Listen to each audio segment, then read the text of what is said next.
السلام علیکم ورحمۃ اللہ وبرکاتہ۔ انمول باتیں چینل میں خوش آمدید۔ آج اس ویڈیو میں ہم انمول خزانہ نمبر 2 کے بارے میں بات کریں گے، جو کہ حکیم طارق محمود چغتائی صاحب کا تالیف کردہ ہے۔ یہ بیسیکلی لیا گیا ہے ایک عربک جو ہے ہسٹری، اس میں بھی کافی اس کے بارے میں ڈسکس کیا گیا۔ اس کا نام ہے خضر علیہ السلام کی دعا، یعنی کہ ایک بزرگ جن کو حضرت خضر علیہ السلام نے یہ دعا سکھلائی تھی۔ یہ دیکھیں، آپ کو یہ دعا نظر آ رہی ہوگی، یا لطیفم بخلقہ یا علیمم بخلقہ یا خبیرم بخلقہ الطف بی یا لطیف یا علیم یا خبیر۔ اب یہاں پہ آپ دیکھیں دعائے لطف، اس کو دعائے لطف بھی کہا جاتا ہے، اور فی سائر الاحوال، یعنی کہ ہر قسم کے حالات میں یہ دعا پڑھنی چاہیے۔ انمول خزانہ نمبر 2 جو ہے یہ دعائے خضر ہی ہے، جس کو دعائے لطف بھی کہا جاتا ہے، اور یہ ہر قسم کے حالات میں پڑھ سکتے ہیں۔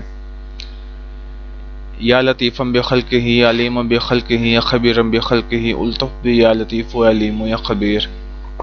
اس کی حضرت حکیم صاحب نے اس کی ڈیٹیل بھی ڈسکس کی ہے، کہ جس میں ایک بزرگ تھے جو مکہ مکرمہ کے سفر پہ روانہ ہوئے، جب ان کے دل پہ تنگی اور خوف کا شدید غلبہ ہوا، تو 3 دن چلنے کے بعد جب مسلسل کھائے پیے کے بغیر چلتے رہے، تو چوتھے دن پیاس کی شدت سے انہیں اپنی ہلاکت کا اندیشہ ہو گیا۔ جنگل میں کہیں سایہ دار درخت بھی نہ تھا کہ اس کے سائے میں بیٹھ جاتے، تو انہوں نے اپنے آپ کو اللہ کے سپرد کر دیا اور قبلے کی طرف منہ کر کے بیٹھ گئے، اور فرماتے ہیں کہ مجھے نیند آ گئی تو خواب میں ایک شخص کو دیکھا کہ میری طرف ہاتھ بڑھا کر کہنے لگا، لاؤ ہاتھ بڑھاؤ۔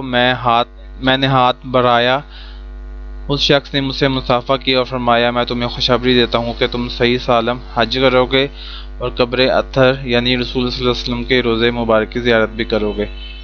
تو ان بزرگ نے فرمایا کہ آپ کون ہیں؟ اللہ آپ پہ رحم کو فرمائے۔ فرمایا، میں خضر علیہ السلام ہوں۔ میں نے عرض کیا کہ میرے لیے دعا کیجیے۔ الفاظ 3 مرتبہ کہو، یا لطیفم بخلقہ علیم بخلقہ خبیرم بخلقہ الطف بی یا لطیف و علیم یا خبیر۔ اس کا ترجمہ یہ بنتا ہے کہ اے وہ ذات جو اپنی مخلوق پر مہربان ہے، اپنی مخلوق کے حال کو جانتا ہے اور ان کی ضروریات سے باخبر ہے، مجھ پر لطف و مہربانی فرما، اے لطیف اے علیم اے خبیر۔